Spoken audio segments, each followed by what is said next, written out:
Good morning. It's Monday, November 3rd. National Sandwich Day. I don't care about that. But what I do want to tell you is that we are in November, which means that we are officially in the territory of SNAP and WIC benefits running out of money and recipients seeing delays because Republicans have opted to not dip into a multi-billion-dollar reserve meant exactly for this moment in hopes of forcing Democrats to vote yes on a spending bill that would take health insurance away from 20 million Americans. You are not wrong to feel overwhelmed. It is overwhelming. But if you're able to, consider a donation to NoKidHungry.org, where $50 can provide up to 500 meals for a kid struggling with hunger. And now, the news.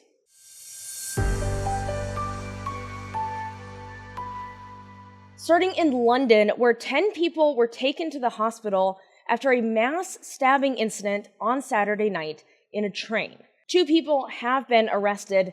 The attack was an isolated incident, and as of this recording, police have not revealed the details of the suspects or their motives. However, police say there is nothing to suggest that this was a terrorist attack. Of the 10 people transported to the hospital, 9 were believed to have life-threatening injuries. 4 of those folks have already been released. So here's a headline that you may have missed over the weekend if you don't check your phone news notifications every 15 seconds. So in other words, if you're normal. Quote, Trump says he's ordered the Pentagon to, quote, prepare for possible action in Nigeria as he continues to accuse the nation of violence against Christians, end quote. Here's what's going on here. Here's what's happening. Oh, that's the name of the show. Here's what's happening. That's neat. Ted Cruz, bad start. Ted Cruz has introduced a bill saying that since 2009, 50,000 Christians have been killed in Nigeria. And in addition to that, he says that 2,000 schools and 18,000 churches have been destroyed. And he blames all of this on Islamist armed groups, but he never cites any sources. Instead, Tedward just says, quote, it is the result of decisions made by specific people in specific places at specific times. And it says a great deal about who is lashing out now that a light is being shown on these issues, end quote. Have you ever once done your homework, dude? Ever? Quote, the United States knows who these people are, and I intend to hold them accountable, end quote. Who are they? He never names names. He just is like, you know who they are, so I don't need to put a link. They know. So he introduced a bill in September to target those that facilitate crimes against Christians. And this is obviously right up Trump's alley. And he then says, quote, if the Nigerian government continues to allow the killing of Christians, the USA will immediately stop all aid and assistance to Nigeria, and may very well go into that now disgraced country, guns a-blazing, to completely wipe out the Islamic terrorists who are committing these horrible atrocities, end quote. And to be clear, the Nigerian government does not deny its security problem. They have not denied it at all. However, they say that Christians are not being targeted. Instead, they are in a war against Boko Haram, a rebellion group that is in the northeast, as well as gangs in the northwest. But classic Trump, instead of trying to have a conversation that might, hear me out, lead to something actually being solved, I know, that's, whoa, how dare you, Kim? He's just gonna Temu tweet his way through it, threaten to invade a country and not even involve that country's leader, who may actually welcome, at least a conversation. You should know that in response to Trump Temu tweeting that the Pentagon should prepare to move into Nigeria, Pete Hegseth said, quote, yes, sir. Is that how they relay orders? Officially? I thought the public signal group chat was bad. This might be worse. Anyway, speaking of little Petey Hegseth, that is not his official Here's What's Happening nickname. I don't really know what his is yet, but I know that he probably hates being called Petey. Anyway, speaking of little Petey Hegseth, late Saturday night, 3 people were killed as yet another alleged drug smuggling boat was struck by U.S. forces. Pete Hegseth said, quote, 3 male narco-terrorists were aboard the vessel during the strike, which was conducted in international waters, end quote. Okay, so again, international waters makes this legally murky at best. And if these were, in fact, narco-terrorists, show your math. They have yet to, even once, show proof of how they know these are drug smuggling boats. I'm not saying it's impossible. I'm not saying they are not a threat. If they are, I'm not saying that drugs are not a threat. All I'm saying, and hear me out, is that no one gets to do murder on vibes. And until you show proof, the only person that has carried out a crime here is the person that is ordering the hits on the boats. And finally, I'm calling this segment the candy bucket. These are all I just don't want to make them all their individual segments. First, I mentioned Marjorie Taylor Greene a couple times last week and praised her for calling out her party. And I stand by that.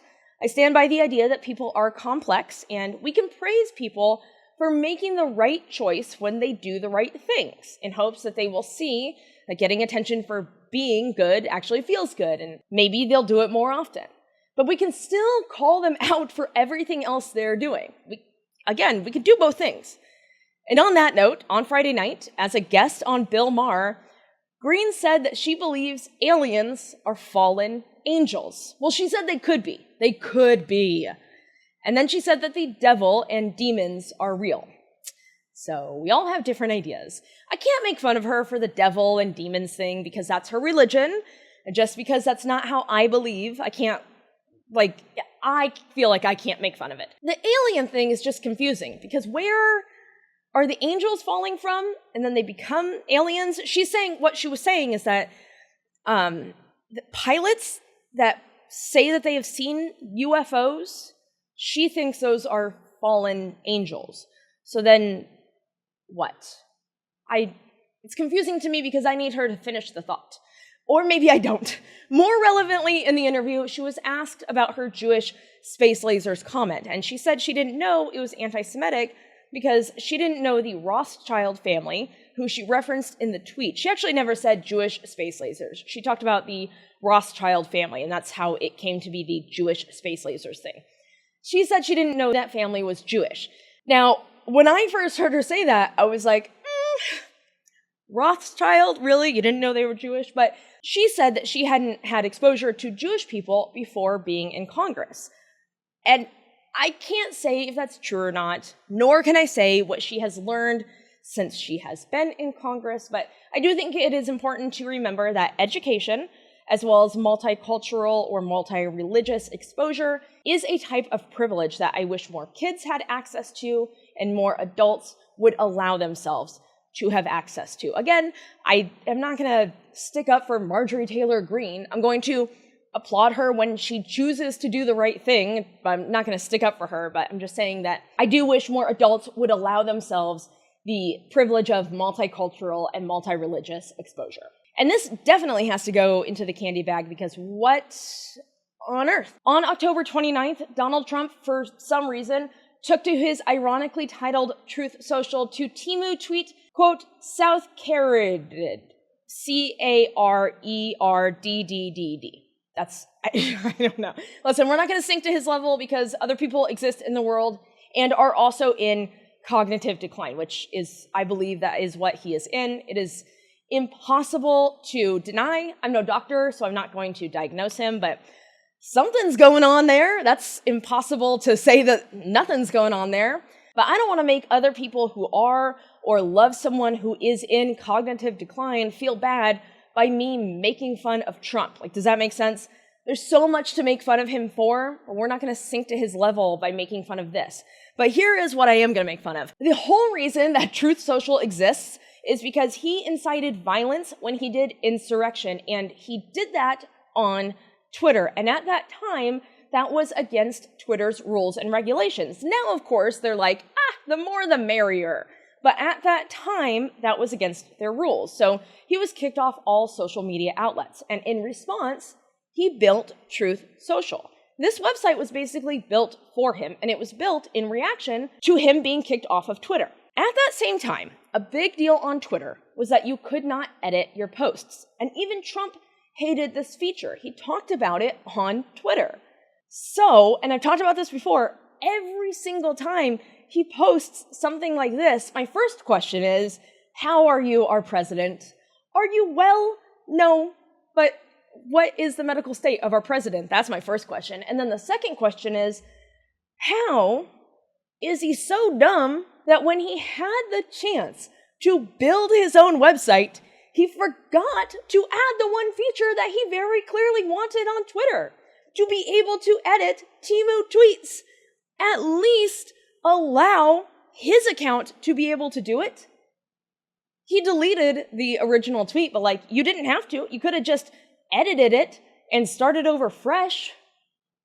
He's the worst at every angle.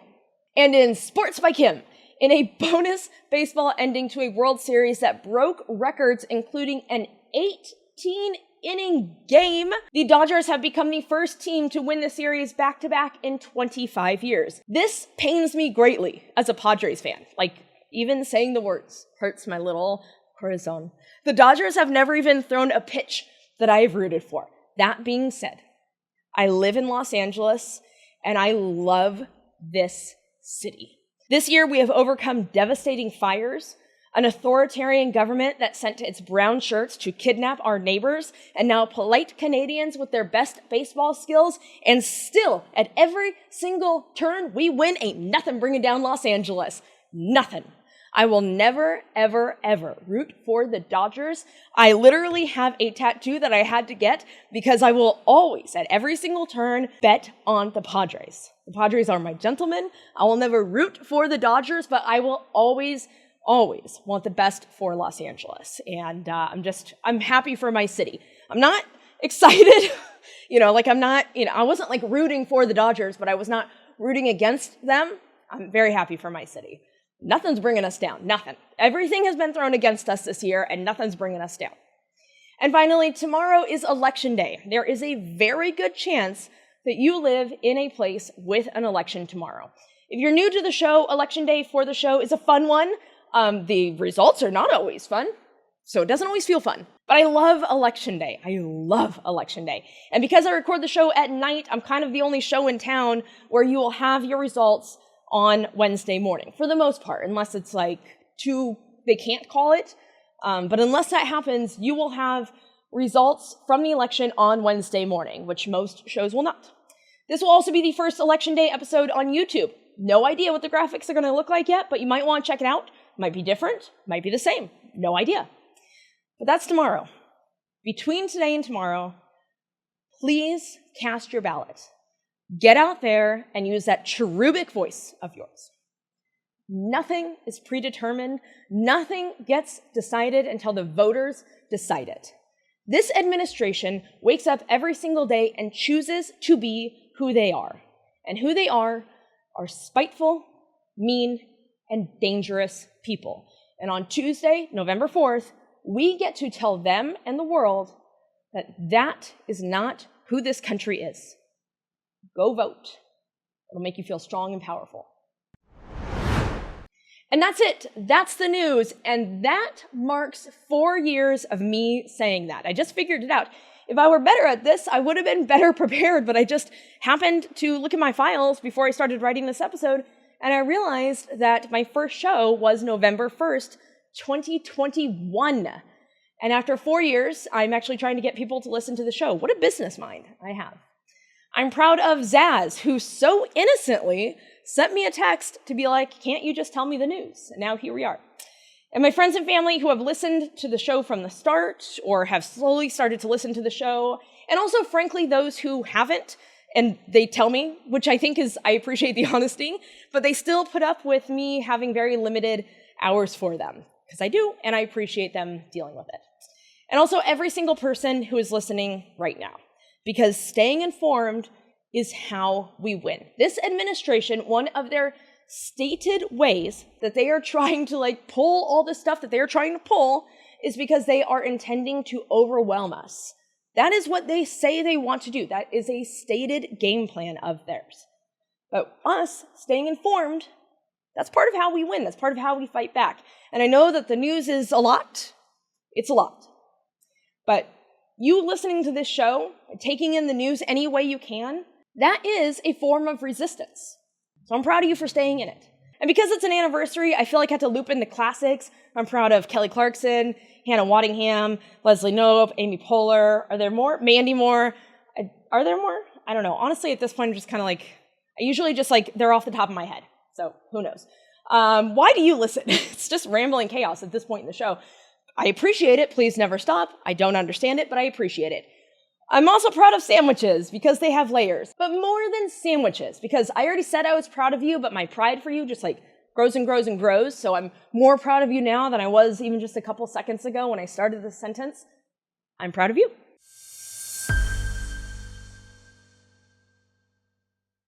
Oop, even more proud now.